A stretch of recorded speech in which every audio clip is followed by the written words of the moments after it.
11 people have died, and 5 are in hospital in Liberia after contracting a mystery illness the World Health Organization, WHO, said was linked to their attendance at the funeral of a religious leader.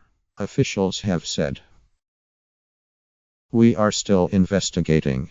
The only thing we have ruled out is Ebola," said Liberia's chief medical officer, Francis Keita, adding that samples from the victims had been sent abroad for further testing.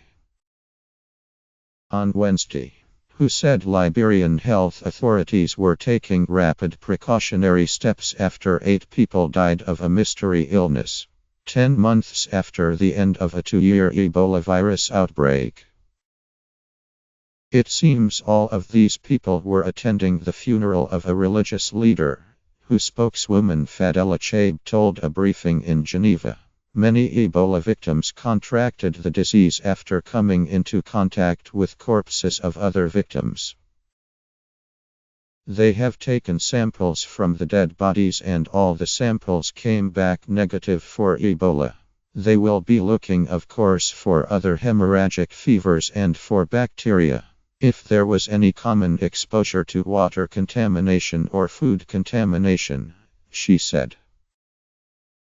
5 people remain under observation in hospital in Sino County, a 4-hour drive southeast of the capital, Monrovia, and 4 have been discharged, Keita said. Their symptoms included fever, vomiting and diarrhea, said Chabe. Hospital staff are wearing protective equipment, and people who have come into contact with the sick are being traced in the community to see if they have fallen ill, she added. WHO, CDC, US Centers for Disease Control, and other partners are providing technical and logistical support to the rapid response team that has been activated at district and county levels, Chabe said. In June last year, WHO declared Liberia free of active Ebola virus transmission, the last of 3 West African countries at the epicenter of the world's worst outbreak of the disease.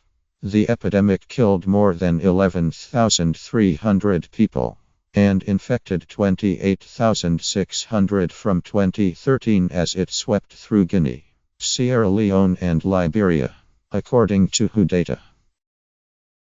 A WHO advisory group of vaccine experts was due later on Friday to issue their findings after a 3-day regular meeting on vaccines.